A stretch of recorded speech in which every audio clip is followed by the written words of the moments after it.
So I wanted to do this series for homeowners who need to buy and sell a house at the same time. This can be complicated figuring out the timing, how to coordinate everything based on your unique circumstances. In this series, I'll discuss 5 options for buying and selling simultaneously, and we'll talk about the pros and the cons. All right, so let's jump right into the first option, which is to put your current home on the market. And we are going to find your dream home while your current house is on the market. And we are going to close on both transactions on the same day. I know that's a lot. Let's talk about who this is for, what it looks like, and pros and cons.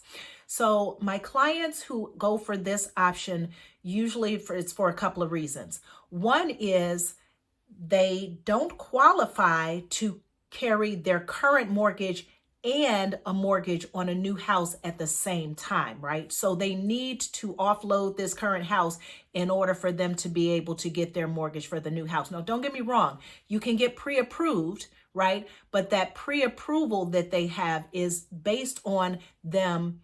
It's with the expectation that they have to sell their current house. Okay. And the other reason why they go for this option is because some homeowners need the proceeds from selling their current house to use as their down payment for the new house that they are buying. And oftentimes it's both, right? So let's talk about exactly how we pull this off. We're going to put your house on the market. We immediately start shopping for another house.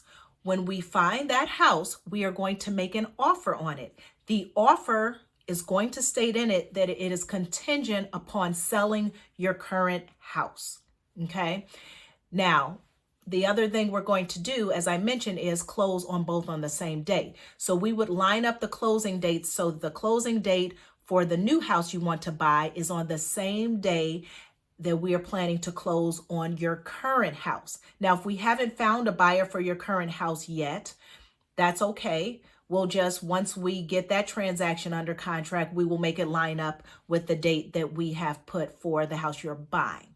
Okay. Now, let's talk about some pros and cons. Pros: you can have a seamless transition from your current house into the new house. Why? Because we're closing on the same day, right? So ideally, you just load up your truck with all your belongings from your current house, say the day before closing. And the way we do it when we're doing 2 closings on the same day, we close on the house you're selling in the morning. And then in the afternoon, we close on the house you're buying. So you literally have your stuff on a truck for a day, right? And then you close the next day and you just move everything right into your new house, which is great. The other pro, as I mentioned, is that you have the proceeds from selling your current house that you can use towards your down payment on the new house, which is great for homeowners who may not have a lot saved up. Now, let's get into the cons. This option can be a little bit stressful for some, and that's because it requires a lot of coordination, right? I mean, there are 2 transactions that are really tied together. So anything that happens on one, if something goes wrong on one transaction, it can definitely impact the other transaction. If the closing date gets moved on one, obviously then you have to move it on the other. Or if you have any inspection issues or something like that, it can impact the other transaction. So it can be a little stressful from that standpoint, but plenty of people do this all the time. The other con you need to know about, as I mentioned, we are making an offer contingent upon selling your current house. So this is a very weak offer. I hate to say it, but this type of offer is weaker.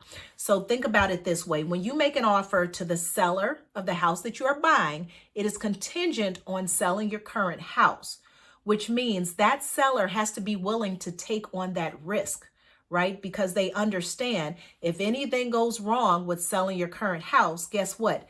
Now you can't buy their house, right? So there's a lot of risk involved. So this option can be a little bit difficult if we're in a strong seller's market where we're seeing a lot of multiple offers. If a seller has 5 offers on the table and yours is one of them and it has a home sale contingency and the other 4 don't have any home sale contingency, you can pretty much guess which one is probably going to get eliminated first. However, there are some ways to make up for this contingency. You can offer more, right, in terms of the price. You can, give the seller their preferred closing date. There's a whole lot of terms in a contract. So there are other ways, but just know, be prepared that you need to find a way to strengthen your offer in some other kind of way to make up for this contingency. I can help you with that. So that's it. That's the first option. If you'd like to hear the others, please make sure to subscribe to my channel. Hit that bell for notifications so you don't miss the other videos in this series.